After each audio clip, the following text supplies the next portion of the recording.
don't do a threesome to save your relationship. Yeah. When I have sex with a man and woman at the same time, I feel very great. That's just how we do sex. All of us together all the time. Because we committed to each other is what I said to my wife. Look, I will be with you as long as you stay the same and I stay the same and nothing ever changes and we both want the exact same thing forever. Or did I say, I'm with you no matter what? I'm Zack. And I'm Abigail. And together, we're fucking up. And getting help from the pros so that you don't have to. This is adulting. This is adulting, everybody. Welcome to the newly revamped adulting podcast. Yes, adulting better point oh. Exactly, better point oh. I love that. I mean, and what better way to kick it off than talking about the one thing that's basically burning in our brains all day long? All day long. I was thinking about it. I was like, I feel like this is like everyone's favorite topic. Like, I don't care who you are. I feel like everyone likes discussing it, or they like discussing how they hate discussing it. The thing is, people don't always like to talk about it, but they have questions about it. Yeah. Or they have questions about what they don't know about it, that they're like, I don't know if I want to have a threesome, but my boyfriend wants to have a threesome. How do I address that? You know, like we all have questions about our sex lives and like what other people are doing and like what's normal and what's not normal. And now we just need to like normalize all of it and answer it and ask all of our burning questions. Yeah. And I feel like we have so many different viewpoints too, which is what I'm loving about our new situation, like the way we're doing things now. And I've told a few people like low key, well, how is it changing? And I've told them and they're like, oh my God, that's genius. That's not, no one's doing that. So like, Zack, do you want to start off how we're changing everything? It was just time to revamp the show and do something that was like beyond the stale 1 hour a week model of a podcast. Like it felt too much like a television show. And when Netflix came into the game, they're like, we're not going to do this every single week. We release one episode with all these commercials that you can't really fast forward through. Like Netflix and all the streaming services, they came into the game to change the game. And so we decided we want to change the game since we've been knocked off so many times. No shade to any other adulting variation podcasts. Mad shade. No. Mad shade. And we just decided that, like, we wanted to do something different. And so everyone has busy fucking lives. People have lives. Like you don't, every week's not the same, especially now with like working from home situation. Like every week's not the same. So why should you have to wait and plan your life around our podcast? Exactly. We wanted to make the show available on your basically how adulting is, on your terms, when you want, how you want, and in any order you want. So we decided every single month we're going to pick a new topic. We're starting with sex this month. Spoiler alert. As you can tell by the name of this episode, it's called Threesomes. Everyone's favorite topic. Yes.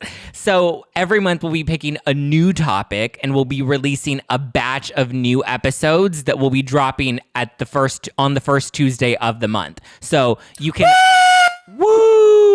You can listen to it on your time, however you want, in whatever order you want. Like, let's say you're already a sex toy pro, but you just want to learn more about how to have a successful threesome that's not going to fuck up your relationship.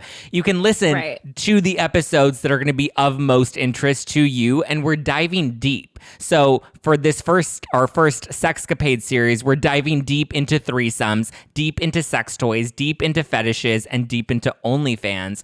All very buzzworthy and topical. Deep into that pussy! No, I'm just kidding. We're going deep.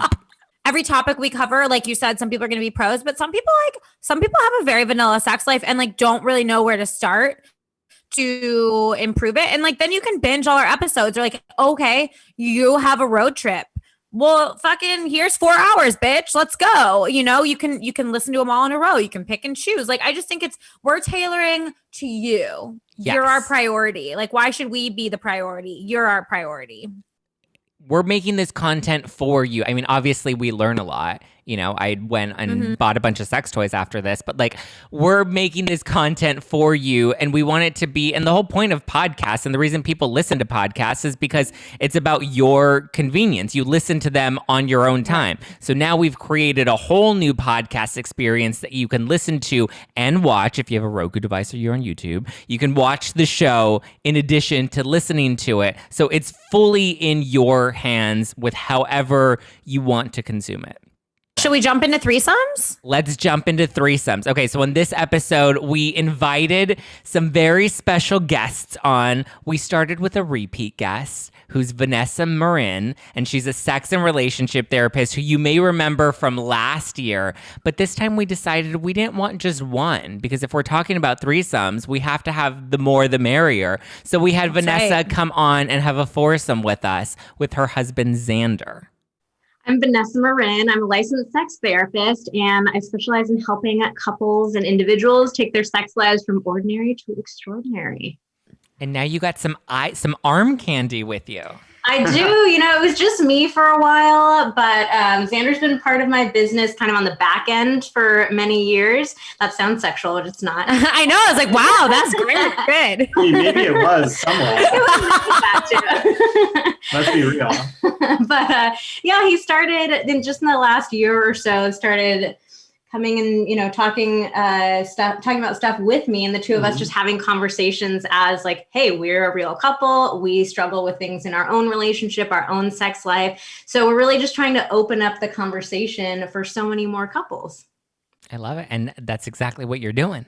Thanks. 100%. I think it's really cool too to have, your background, but then also to have your partner on it, because then it's not just like, oh, here's what I think, and this is what you should do. And it's also easy. And it's like, no, babe, remember, like this, what I don't know. He can call and I think you. it's He can be easier like, for other, and other couples then can, I think, relate even on another level with you guys, rather than just being like, oh, whatever Vanessa says, like, let's write it down and like, apply it on our own. But I think it's helpful to hear your guys' application of things as well.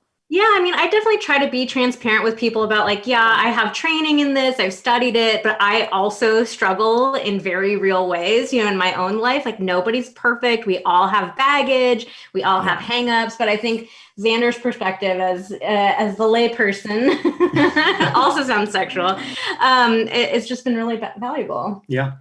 Have you guys ever considered a threesome? Have you ever had a threesome? Is it something in your own relationship that you are willing to explore if you haven't already? Just going straight into it. Yeah, just like, let's just jump in. Yeah. So, it is not something that we have ever done. Mm-hmm. We have discussed it. I think for me, I'll let you speak about your own experience, but for me, like the idea of it sounds like it could be really hot. But when I think about the actuality of doing it, like what would it really be like to see my man touching somebody else, kissing somebody else? It's like, I think I'm happy just kind of playing with it in a fantasy every once in a while. I don't know if I could deal with the actual realities of doing it. Yeah. It was fun. It was borderline orgy. It was borderline orgy. I wouldn't mind having an orgy with them.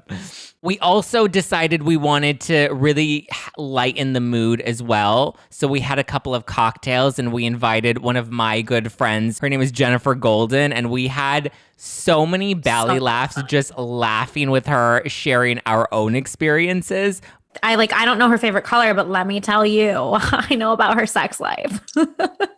Thank you so much for having me, guys. I'm very excited to be here to adult, first of all, because Lord knows we can all use some of that. And also to talk sex, because who doesn't love that, especially now that it is not so taboo. So I am a co-host of a podcast called It's Complicated. It's about dating and relationships. We cover topics like sex, how to break up with people, how to make up with people, how to date somebody, how to not date people and take a break, and some self-care, all of the things, really the whole gamut. We talked a lot about dating during COVID and what the heck that was about and how to come out from under it. So I would say I'm an expert, but I'm also single. So you work that one out. And then we obviously wanted to have more of a male perspective. So we invited someone on that is bi and non-monogamous and very sex educated because he's a contributing editor for Men's Health magazine and talks all about sex. And he also has a very naughty newsletter called Boy Slut. So we had some very detailed conversations with Mr. Zachary Zane. I probably had over 100 threesomes in my life. Over Oh my God, that's 100. amazing. Yeah. I'm like thinking about this now. I luckily always tend to date people that love threesomes as much as I do. And so I had one partner a few years ago, and it would just be so fun. Like us, like as a unit, picking up guys at a gay club would be so much fun because it was some bonding, and he looked very different from me, but also very attractive. And he was more shy. I was more loud and aggressive. And we kind of like worked with each other to pick up men. And I'm excited to do that with my boyfriend now, although we have not had the opportunity because of COVID to like go to a bar and pick people up as a unit. I find that so much fun. He was great. He was great. I enjoyed chatting with we learned so much in this episode. So much. And so many different perspectives from each person, which I think is really cool because it's not like, this is how it has to be. It's like, this is cool and this is cool and this is valid and this is valid. So wherever you fall in there, I think you're going to feel heard on this episode. Shall we dive into threesomes? Let's dive in.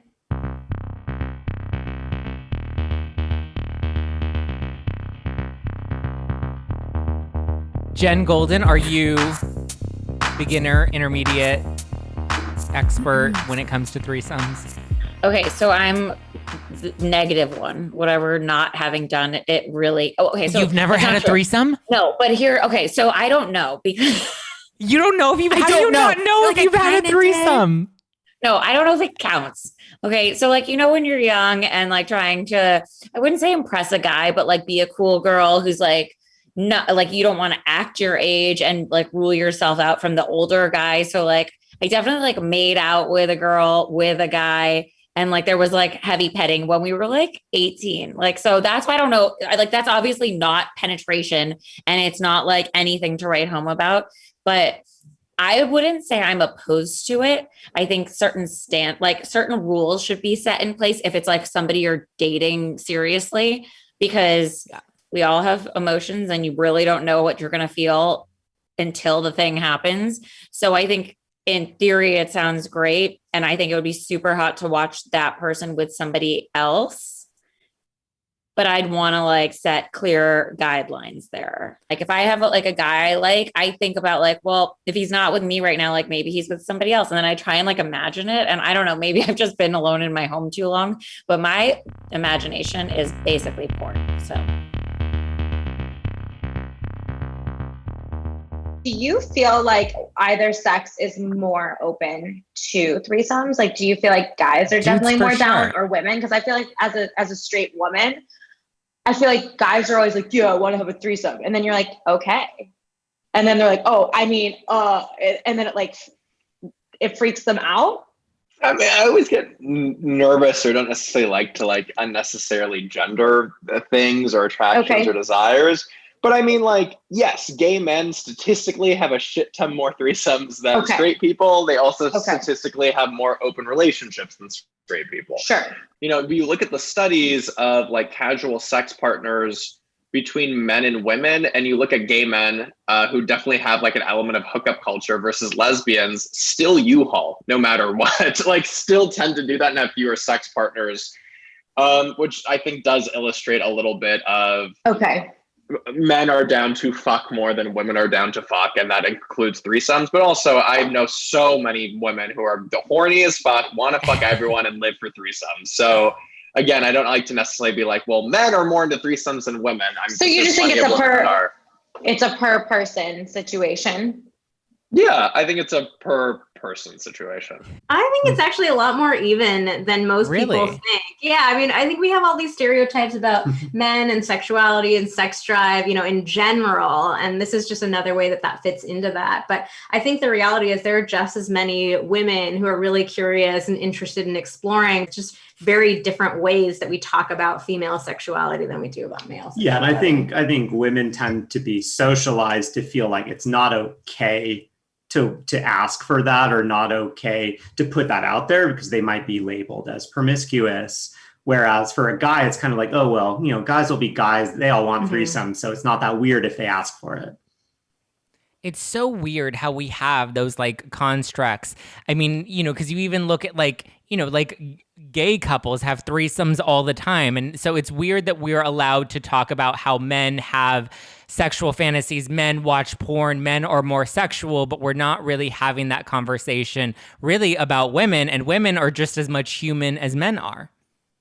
Oh, I know. It's funny. Like in some ways, I feel like we're so progressive sexually. We've come such a long way. Look And at then all you're the like, things what? we're openly talking about. And then on the other hand, I'm like, nothing has changed.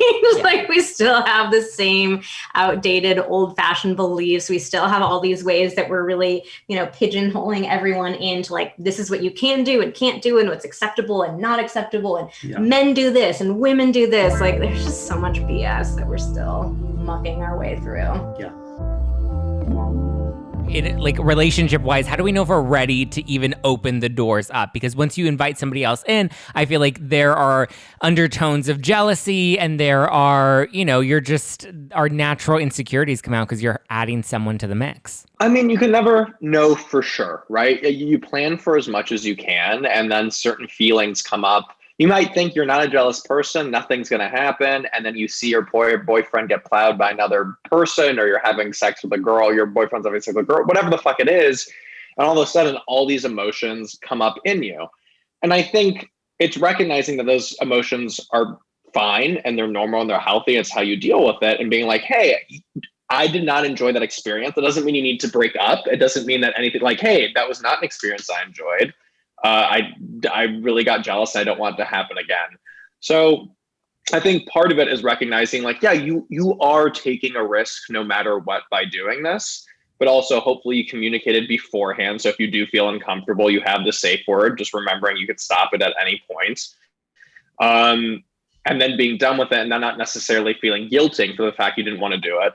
But beforehand, like, how do you know for sure? I mean, you talk to it's tough, you know what I mean? Because every situation is different, but you talk to your partners, you see how you're feeling about doing this. You try to do your best to address any jealousies or insecurities or anything that can come up. But yeah, you really don't know for sure. I feel like threesomes are not a good idea if you're doing it to kind of like pacify your partners, like if they're wandering, or if you guys have agreed on monogamy and then you're doing this thing, it's like almost like, oh, we're fighting, so let's add a baby to the relationship, that'll make it better. Like I feel like you need to be on the same page rather than being like, let's do a threesome to spice it up because I feel like I'm losing this. You need to be in a stable point in your relationship for doing this. It should not be like, well, you cheated on me, so let's now start having threesomes. It's like, no, you need to address the fact this person cheated on you. And the answer might be to open up your relationship, but that's further down the line once you've addressed the fact that they've cheated on you. Okay. And again, you should never feel pressured into being a threesome or feeling like he really wants this, so I'm doing this for him, unless if you're in a place where like, okay, maybe I'm not gung-ho on the idea, but I'm at least okay with this and know how to handle it. But yeah, it should be something ideally that both of you are really super excited for. And you could be nervous and you could be worried about being jealous and all of those things, but you should both go in with a level of excitement. And because you're ready for this level of your relationship, you want to do something different, and you both agree that this is something that would be beneficial to the both of you.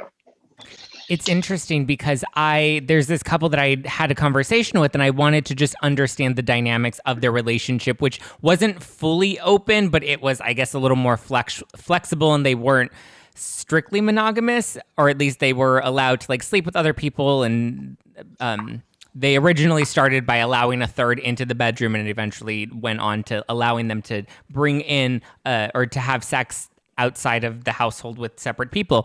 But one thing that they told me was that it was more about sexual compatibility. They really love each other, but one of them just has a much higher sex drive. And so that's why he's allowed to be able to step out of the marriage to have his freedom elsewhere. And the way that they explained it, they sent me a quote from one of these books, and I'm curious what your thoughts are. It says, relationships never provide you with everything. They provide you with some things. You take all that you want from a person, sexual chemistry, let's say, or good conversation, or financial support, or intellectual compatibility, or niceness, or loyalty, and you get to pick 3 of those things. 3. That's it. Maybe 4 if you're lucky. The rest you have to look for elsewhere. It's only in the movies that you find someone who will give you all of those things, but this isn't the movies. It's the real world, and you have to identify which 3 qualities you want to spend the rest of your life with, and then you look for those qualities in a person, and that's real life.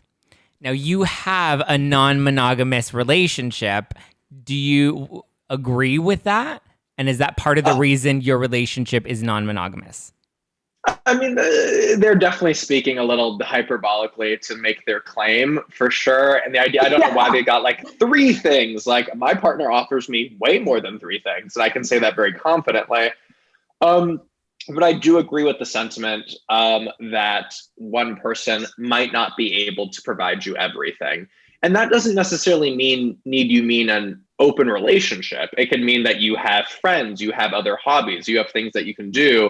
I'm just saying that emotionally, physically, it's a lot of pressure to put on one person to be like, you're going to fulfill my every single need. But if you're like 2 people with relatively low sex drives, monogamy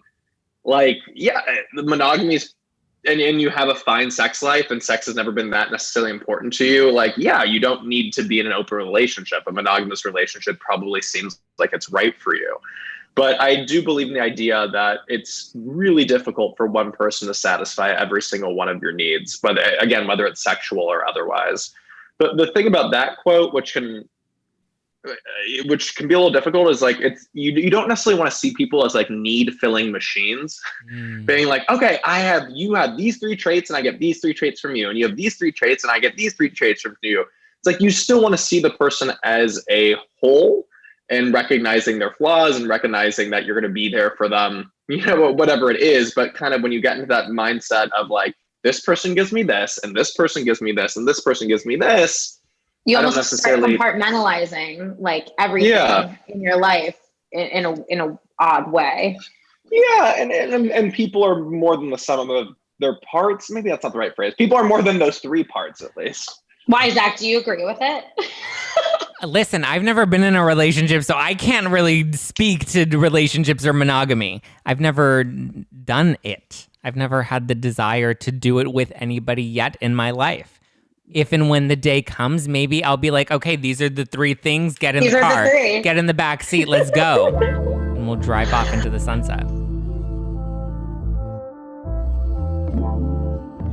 For me, like, dating has always been tough. I dabbled in dating 2 people one time in my life, and it just felt horribly wrong and not wrong, like bad, just like stressful. It's like, oh my God, like, what if I run into this other person? And it was like, I was doing something that was totally okay. I wasn't in a committed relationship. And I was just like, this doesn't feel fun for me. This isn't something that I want to pursue, because it causes me more stress than it benefits me.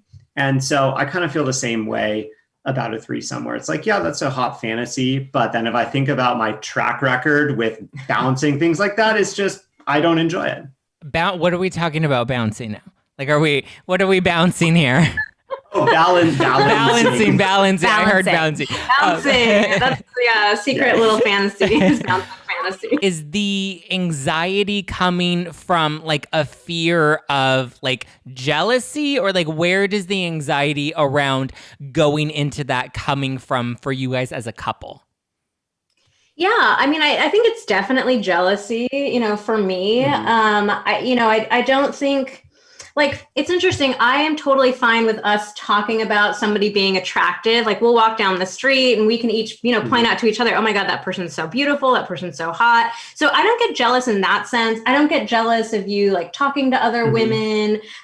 We definitely get a fair amount of DMs now from women who are like, I wish I could steal Xander away. And that doesn't activate any jealousy for me. So I don't consider myself a super jealous person, but the reality of like seeing him being intimate with another person, like it just, I think maybe it's because I know what we share is so special and what it's like for us to be intimate in those moments, and like so connected and just so, together, that the idea of him sharing that experience with another person feels like, ooh, I don't know if I want to go there. And I totally support like people having threesomes. I think they can be great. I've worked with lots of clients and like guided them through every step of the process.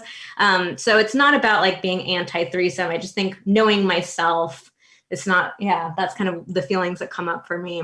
I definitely feel like the jealousy played a part more so in the past. Like if I think about it now, we've been together for so long. I feel so comfortable with you and me and what we have. And I feel like we just have this connection for life. And in a way that maybe like, 8 years ago, I didn't feel that so much. But yeah, now it's just like, okay, if I think about what would actually go into making it happen, all the little conversations, the little things that would need to happen, I'm just like, it doesn't feel worth it.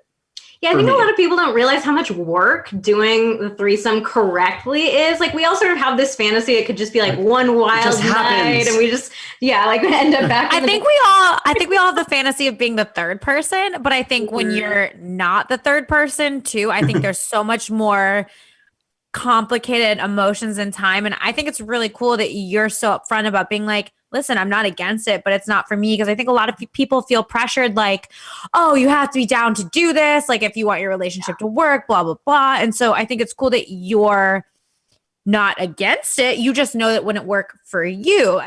Would that be one of the reasons you wouldn't engage in a threesome, because you're afraid that your man might fall for your partner?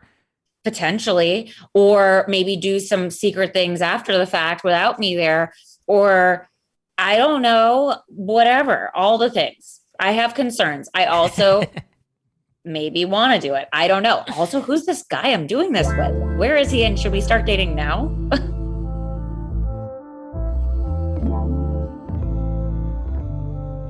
If there are couples that you talk to that want to try it, like what does that groundwork look like in a healthy capacity? Because we've heard what it looks like as being a third person or a person in an open relationship, but what does that look like in a monogamous relationship? Is there a checklist? Like what? Come over to our website and download our 10-point threesome checklist. Right? Like, unfortunately, we don't offer that one yet. It's actually a good idea. Not yet.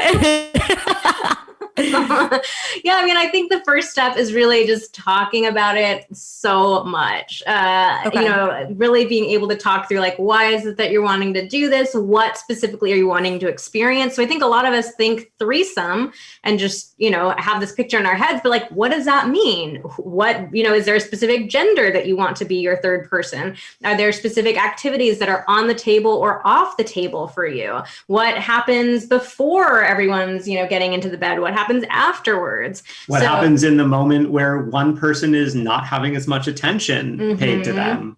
Yeah, so really talking through all those details is super important. I think even before then, a baby step could be like talking dirty about that fantasy while you guys are having sex. So just kind of talk about it as if someone else was there, or talk about like, oh yeah, then it would be so hot to watch you do this and, X, Y, Z. So that way you can get a sense of, is this something that is just fun to play with, in our fantasies, or are we getting the sense of like, this feels fun, but I really want to take it to the next step? Or are any of those things that you're talking about like kind of striking a negative chord inside of you? You're like, ooh, that doesn't feel so good. Like that's probably a good warning sign that maybe you shouldn't rush into it. Yeah, it's like a good opportunity to gut check, like what's really coming up for me. How would this really feel? And then there's a lot of legwork that goes into finding another person. So fortunately these days there are a lot of apps now, so you can, kind of put yourself out there in the same way you would with online dating. But it's got to be like looking at people's profiles. You both have to approve of the person, make sure you're both attracted to them, communicating with them, and making sure they're interested in being intimate with you as well. And then it's also really important to have a conversation, all three of you beforehand, where you make sure it's everybody on the same page about what's on the table, what's off the table. Are we comfortable? Like, how are we going to communicate with each other in the moment? What happens before and afterwards? So it's a lot of legwork. It definitely is. But once you have the rhythm down, I feel like you can just like bang them out every Friday night. Yeah. You just got to get in the zone. Yeah. Right? You have to get the machine oiled and then it just rolls. Sophie, we've talked about this a handful of times in our podcast ourselves. We sort of call our relationship monogamish, and what that means is we have some very basic rules about what happens in our relationship, and unless they get rewritten, unless we decide that we want to change them, they have to be upheld. And we don't do anything separately, so we're not an open relationship. Everything we do is together, but we're also open to having experiences that push our boundaries. Now, people here, I say that to my guy friends, they're like, "Oh my God, that's sick." like, the luckiest man I've ever met. And I'm like, I want you to think of what this actually plays out like, because sometimes you push your boundary and it's uncomfortable. Yeah. And then you're fighting with your wife for 2 weeks after. It may have been fun in the moment, but now you're like, oh shit, my next 2 weeks are a mess. Sometimes, news alert, one of my really, really good friends said this to me once. Guys think that when I say that, it's like there's just naked women running around the house all the time. Right. And we're just having orgies. And, there have been parties where maybe that's like pretty close to the discussion. The but end here's goal. the thing most guys don't have to think about. And that is the moment you open up the conversation with your significant other as to what you're open to, guess what she gets to do? Tell you what she wants. Yeah. Right. And if you want to be in a radically transparent relationship, you're going to hear some stuff that maybe makes you go like, all right, so how do I feel about that? Right. But here's the thing. And Sophie and I talk about this all the time. So we both have to be in the room. We both have to agree to whatever it is that's going on. And at any given point in time, if any one of us decides, hey, I thought this was cool, but I'm not cool with it anymore, we get to end it. Those are our rules. Okay. And they were developed by experience, by the way. But Yeah. But here's the thing. A, we know that we can change the rules if we want to by sitting down and having a conversation with them. Secondly, we're 16 years into this, but I'm hoping we got like another 60 years. Yeah. And so the way we really think about it is more like this, I know I'm simplifying the discussion, but what's your favorite food on planet Earth, Zach? Like the thing French fries. you love. French fries. Love it. Okay. For me, it's like chocolate, right? Yeah. Could you have French fries all day, every day as your only meal for like even a week? No. For the rest of your life? Like it would make you want to throw up. You'd stop eating, the right? The idea of it alone makes me want to throw up. Yeah. So like for me, it's chocolate. But if I've had 3 bars, I'm done. You're good. Yeah. And then I don't want to have any more chocolate for like weeks. And I know it's an oversimplification. There are humans and emotions involved. But what I'm saying is this. I'm not going for a 3-year relationship. I'm not going for a 2-year. I'm going for like a 90-year relationship. And do I really believe that my taste, my wife's taste, and what we want out of life is going to stay the same? And so because we committed to each other is what I said to my wife, look, I will accept you and I will be with you as long as you stay the same and I stay the same and nothing ever changes and we both want the exact same thing forever? Or did I say, I'm with you on this road no matter what? What are your favorite types of threesomes? Are you more of do you like to be the single person or the one in the couple? Well, I like MMF threesomes. It's very validating for my bisexuality. Everyone's like, being bi, it's like, you don't need to be dating a man or woman at the same time. You don't need to have sex with man or woman at the same time. I'm like, yeah, that is true for you. For me, I fucking love it. When I have sex with a man and woman at the same time, I feel very great. I feel just very bisexual. I'm very happy about that. And I fucking love daisy chains. And that's my favorite position that I do with my boyfriend. And he's gay and other men, but with other guys too. So it's like you're getting fucked in the ass while you're fucking the other person in the pussy or the ass. And that is my go-to position. And I'm always in the center, and I'm the Exactly, you get the best. who's living his best. I get the best of both worlds. I'm fucking living my best life. Oh, Right? I command the threesome. I fucking get what the fuck I want. That's the perks about being communicative and honest. And you're like, I would like to do this. Everyone's like, okay, let's do this. I want to have an MMF threesome. You should. I love the MMF. It makes me feel like MMA. Like I'm just gonna like tear shit up. I'm gonna You beat the shit out of each other. It's a very aggressive threesome. I would consider myself a little more intermediate to like almost expert level. And the only reason I don't consider myself an expert yet is because I've never been in a relationship and had a third come in. But Me either. I've always been the third. Yeah. I've been the third, or I've been in a mix of singles. All and single. usually in the threesomes that I've participated in, I'm the curator, like I am in life. I'm the cock curator. You are. He's still trying to get his neighbors to do a threesome with him. Oh my God. They're probably going to listen to this, Abigail. Well, why won't they? Why are you trying and they're not accepting? They're really hot and they're married. I don't know, Jen. Shout out to the neighbors. Maybe Sorry, my that's ass bad. is too flat for them. They haven't given me like a real reason other than you're attractive, but no. But see, the thing is, I did interview them as I was doing research for our episode on threesomes, and I've actually kind of fallen in love with their relationship, and like I really appreciate the friendship that I've built with them as neighbors. And their relationship is just so cute that like I can't wreck the relationship. So in my mind, that's my rationalization as to why we won't be having a threesome, is because I would just wreck the marriage. But like, so you're listen, basically saving them the trouble. I'm which saving is really them the trouble. actually kind of you. You're doing a good deed. I'm a martyr. Yes, that's exactly. That- But listen, that's if they sex texted me service. tonight, I would be up there real quick. Okay, but now I have a question. Like, bye, I gotta go. Being that you've been the third or the curator or whatever the case may be, like, how does it feel to be the third? At some point, like, does someone say like, okay, you can go now, third person, we're done here? It's the best when you're the third with I think it's couples great. because you have all the attention on you. Oh. Because they do boom boom in the bedroom all the time together. That like when you're the new person, you're like the vibrator, you're the sex toy, you're like the new thing that we're bringing into the bedroom, and let me penetrate all your holes, and you're just like, whoa. Have you though ever felt jealousy from one or the other? Because I have, and I think that's when I'm like, all right, I'm good. The goal is never to cause like conflict, at least on my end. Like, I think I'm a really respectful human like maybe not in all senses of my life, but definitely in like a sexual sense. I never want to like offend somebody or make somebody feel less than or whatever. And I think not sometimes, like I've had fucking 35 threesomes. One of the few that I've had, I felt that and I was like, oh, okay.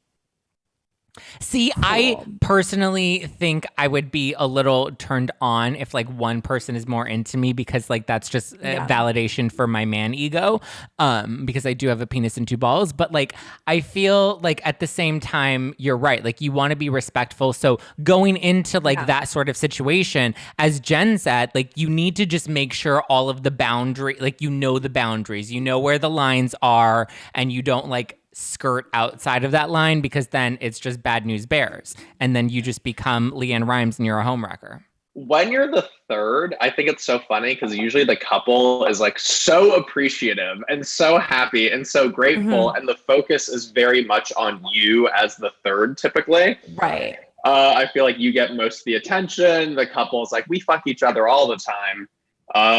Now we get to fuck you. We're really excited about you. So the third can definitely be a fun experience. And it's kind of like when you're done, you're done. It's no strings attached for the most part, and you're kind of out of it. But then when I have sex as a couple, I honestly think like I feel more connected with my partner. Like there's something like about like having sex with a guy or a girl, and you're like looking into your partner's eyes as you're having sex with this other person. And I feel like it can be a very bonding unit for you and your partner to kind of connect through this third person, which can be really cool. What are the wrong motivations to enter into a threesome? I think if you're trying to save your relationship, you feel like this is something that your partner is going to leave you, or not want to have sex with you anymore if you don't do this for them. I think a lot of times people end up feeling very pressured by their partners inadvertently or directly into doing it. Yeah, I think we're also, if you're feeling like I'm afraid of commitment, or I'm like afraid that I'm never going to get to sleep with anyone else, and like that's like, this is my one opportunity to do it in an acceptable way. Yeah. So it doesn't have to be something that ruins your relationship if you try it and it doesn't go well. Like a lot of things, a lot of things in life, sex related and otherwise, like it doesn't go well when we first try it. So you may want to do couples therapy or some sex therapy to process it, or maybe it's just the two of you having some conversations to kind of download, okay, what happened, what didn't feel good, what do we learn from this, what do we need to do going forward, how do we need to like take care of each other, and whatever emotions or hurt feelings came up from this. Speaking of boundaries and rules, which are my favorite things in life anyway, I just live for it. And I think that's why I thrived during COVID, because like I got the rules and I followed them. Like, okay, done. Simple. So simple. Hello. It's not like not simple. But so we've had so many sex experts on our show. And they've all got like their take on how to approach these situations. And the way they talk about them, like to your point, Abigail, is like so commonplace. Like, oh, the sex party I went to, like I go to them all the time with my husband. I'm in a polypod and we have a relationship with another couple. And like, that's just how we do sex. All of us together all the time. And sometimes we swap partners. And I'm like, hello? What, am I in a different world? Or did I miss a memo of an invitation into the future? But what they said was, the only way to make it happen and to keep it going and sustain it without it becoming like combustible is setting rules and saying like, okay, you guys can hook up, but you guys can't hook up. Or if we're all going to hook up, you don't get to hook up with other couples. These are the couples. Do you know what's so crazy? I literally think that that's like my future. I just have not found a man who can grasp that, because I honestly think it takes a very special human to be able to like take emotions out of it and be literal and be like understanding of like, I'm down to do literally what the fuck ever, as long as they and I have trust and we're both open to being able to say, hey, this makes me uncomfortable, and then it won't happen. Yeah. Like the people that always want to have threesomes are like horny dudes that want to fuck everything anyway, so that they think that's like their out of it, versus someone who really like gets you, knows you, understands you. You guys can go fuck other people together, separately, whatever, and have like an open discussion about it, and like just be like so at one with like your partner that you're right. Yeah.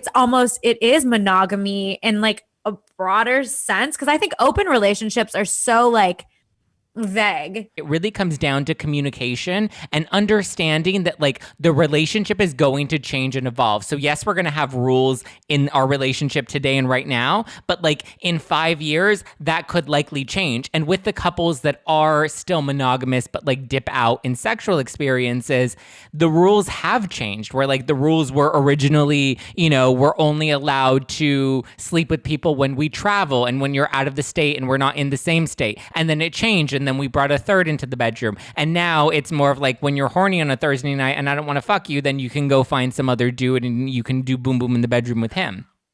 But it's like the honesty for me. Yeah. And like to be completely transparent, I differ a little bit from Zack in the sense that like I do, and I'm single too, by the way. Shocker. But I do want to find somebody who is not my everything, because I think that's such a like corny term, but I want to find someone who fulfills me as a partner, like singularly, that is on the same wavelength as me to go out and be plural sexually if we choose to do that, if that makes sense. Like I'm not looking for someone to be like emotionally like everything, and then and fiscally we build this life and then be like, well, I really love like big pink dildos and he doesn't like it, and then it's Nobody like, well, I'm gonna go find a guy dildos who does. But do you know what I'm saying? Yeah, like I want them to be that everything. No, I get that. But totally. And then also I don't know. The exploring things is something you do together. So it's still like you're a team, but it's an agreement you make and an understanding. And really, I mean, it boils down to what you said, Zack. It's communication. Like, as unsexy as communication is, because like a lot of people don't want to talk, or they don't want to have serious conversations, or it's like uncomfortable, or it's boring, or whatever, or it's stressful. Like at the end of the day, if you communicate and you show vulnerability and you open up and you get on the same page, then you do the sex with whoever you want, if you agree to do those things with the people. Right. But a lot of people are uncomfortable with communication. I guess it's different because like I'm such an over communicator where I'm like, I need to know what the situation is. I need to take the temperature of the room. Like I'll literally, a stranger will be like, how's your day? And I'll be like, it's fine, but I have like a really bad hemorrhoid. Like I'm just like so much of an over communicator that like, Yeah. you know, but a lot of people aren't comfortable with that. They're not willing to get vulnerable or to have conversations or to vocalize what it is that they actually want. Jen, would you be willing to open up your relationship if you're committed to somebody?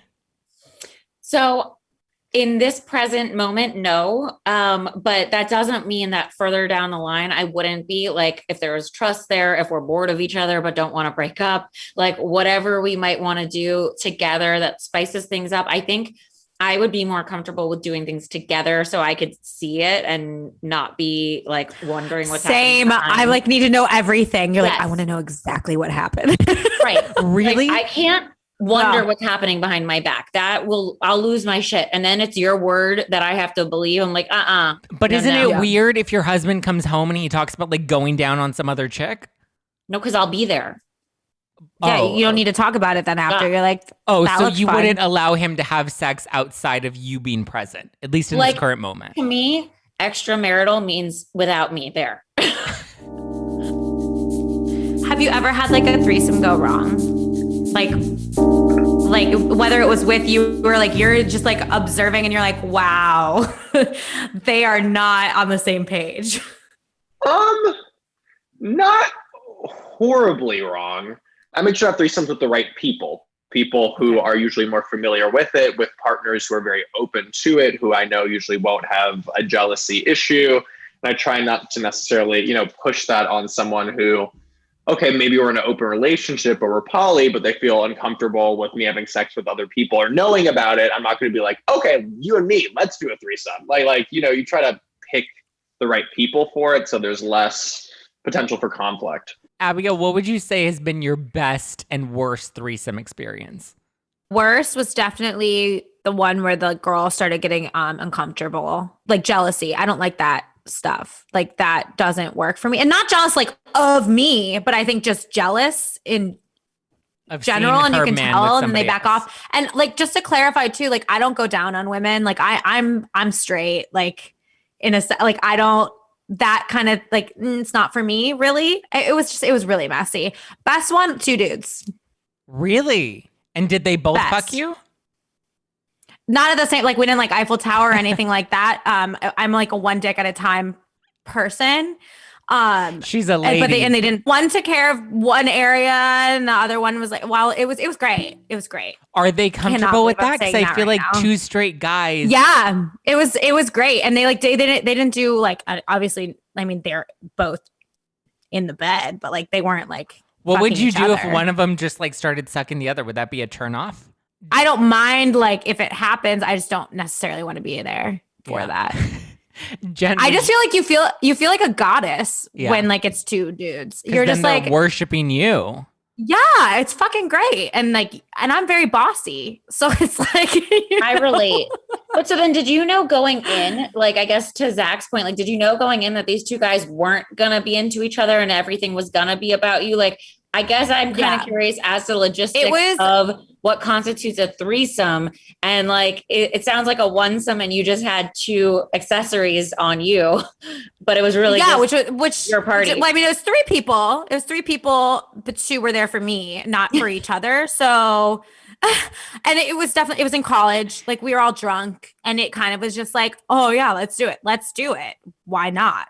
And like, And it happened. and it happened. Jen, would you prefer a guy and a girl or 2 dudes? Well, I kind of like Abigail's setup now that we're talking about that one. I guess really I going can back to, confidently say I would prefer 2 dudes. well, yeah. I would think so. Yes. Yeah. I think I'm bossy as well. And I also like being kind of the focal point in general as a concept in my life. So in that same area, I want to probably be that too. So I wouldn't know that I don't know if I'd want to be the third because I'd feel like an extra in a movie that isn't about me, you know? Yeah. But if I were the star and we brought in a third who was into women, but I'm not, but like they can be into me. Right. More. So I would want her to be more into me and him to be more into me and them not to be into each other. Like a Just straight whoever they dude are. and a lesbian. But that's three singles. That's like a lesbian and like a straight guy. Like I just think there's so many different facets of a threesome, and in like we all like to think it's like, oh, two straight girls and a straight guy, because like that's what the movies want you to think, and it's so hot when two straight girls are like on each other, and it's like, well, there's so many other like scenarios that I don't know. Is there anyone that you would be like, hey, don't do the threesome? Like, I strongly suggest that you do not. Like, what does that look like? Because trust, I think, is a huge part of being able to have a threesome as well. I mean, it's a huge part of any relationship, but I feel like it needs to be like 110% there. I would say don't do a threesome to save your relationship. Yeah. Okay. It's just not going to work. I think the experiences that I've had working with people, the clients who've been successful with it are ones who were in a solid place beforehand. They didn't have a perfect relationship. Nobody does, but things are on pretty solid footing. They had great communication. They talked about it a lot beforehand. It's the couples where, one partner is kind of checked out and on their way out of the relationship, and the other partner is trying to, bring some excitement back into their sex life, or somebody's, expressed not wanting to be, monogamous. And the other person's like, well, I don't want to have an open relationship, but okay, this one night we could do it. So I think, it's just really important to examine your own motivations behind it. If you're doing something for your partner and kind of betraying your own needs and boundaries and desires, it's just not going to work out. How do you even approach your partner and say, hey, I think I may want to bring a third in? And this is Betty from accounting. This is Betty from accounting. Well, I mean, as kind of with every like kink or fetish or anything, you have a sexual conversation and make sure to kind of do it outside of when you're having sex, not when you're in the heat of the moment. And you bring it up about things that you're potentially interested. I think it's always good to ask them what they're interested in doing, seeing what their sexual needs are, because, they might have the same exact kink or fetish for you. You can always show them an article that you've read and forward, be like, hey, this is kind of interesting. What are your thoughts? But I mean, with anything, if it's a partner that you have, there's nothing wrong. I always think with being like, hey, I kind of read this thing, or I've been thinking about it. I think it'd be really cool to potentially have a threesome. Would you be into that? And respecting the response, right? If they're like, absolutely no way in fucking hell, you're like, all right, this is probably the end of this conversation. Or if you're like, yeah, like threesome sounds hot, but I think I'd be so jealous. It's like, okay, well then you can open up the conversation to how do we deal with jealousy? And I think one thing about threesomes, I actually just wrote a piece in my newsletter called Boy Slut, which everyone should read and follow. But I had this week where two close friends messaged me about like kind of being in open relationships or having threesomes when they didn't necessarily want to. And they were gay men. And I feel like they felt pressured via their partner and via society, because it makes it seem like every single gay man is in an open relationship or having a threesome. And I called it like Queer Men, It's Okay to Want Monogamy. Because I feel like there's this force or this pressure to feel like, oh my God, I'm so boring. I'm so heteronormative if I'm not doing this, and every gay man is doing this. So I think also when you're talking about this, make sure to own your no, is kind of being like, if this is something you're not interested in, then it's something you're not interested in. But let's see, I'm kind of rambling here. But yeah, so talk to your partner, see what their thoughts are. And I think it's always good to have some form of safe word before going into it. So being like, if this feels uncomfortable and I want to stop, this is the word that we're going to say. Also, just kind of plan for every situation before you go into it. Is kissing okay? Can the guy sleep over? What if he's more into one of us than the other person? Do we plan on bottoming and topping? Are we wearing condoms? Nothing should be a surprise going into the threesome. And if something is a surprise, then you guys did not communicate enough prior. And then after you've communicated what it is that you feel comfortable with, then you relay that to the third person. Yeah. Least favorite was when I was with one couple and I was more compatible with one than the other. And I think this is more of a conversation that needs to happen with the couple before the third is brought into the picture. Because like one of them was like very tender and was like, let me enjoy this experience. And the other one was like, let me just like fuck your throat to the point where you're like gagging. And I'm like, but I don't enjoy that. Like they were just very opposite. One was very like attentive and tender, and the other one was a little more rough. And I just like, I don't know, when you're having like oral sex or even anal sex, like you need to be a little more tender. You can't just be like, ugh. So that was probably my worst experience, was there was just like not a compatibility.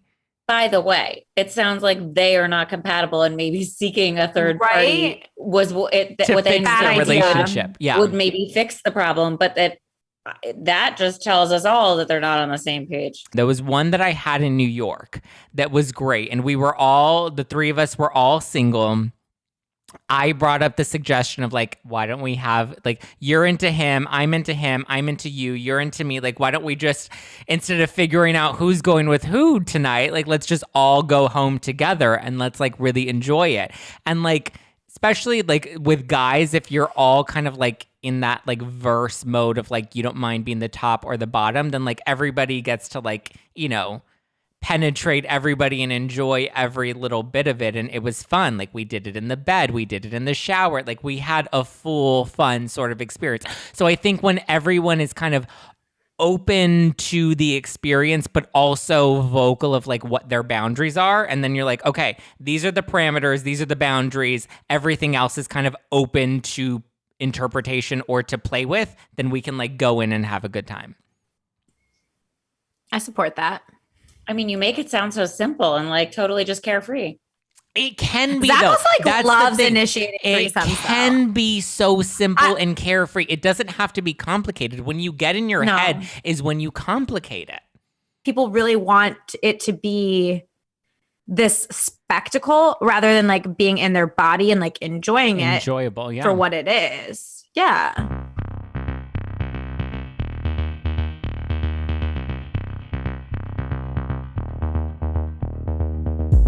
Wow, I learned so much this week. So much. I don't even know like if I learned more about others or myself or what, but I learned a lot. All right, guys. Well, thank you for tuning in to the Adulting Podcast. As always, you can give us a follow at the Adulting Podcast or go to theadultingpodcast.com to stay up to date with the latest show news. As you can see, we got a little bit of a facelift. We have new cover art. We have a new logo. Our website has been revamped. So we are fully brand new and we're ready to share it with you. So give us a follow at the Adulting Podcast. If you want to keep up with me, you can follow me at Just Plain Zack. And if you want to keep up with me, which I know you all want to, you can follow me at Abigail _AF. Yes, give Abigail a follow, give me a follow, give the show a follow. And if you want to follow any of our guests, you can give Vanessa Marin a follow at Vanessa Marin Therapy. Give Jennifer Golden a follow at Jennifer Golden. Or you can follow Complicated Show. And you can give Zachary Zane a follow. He posts a lot of like thirsty thirst traps on his Instagram stories at Zachary Zane _. Thank you for following us on this Sex-capade journey this month, everybody. Until next time, we'll be... #adulting.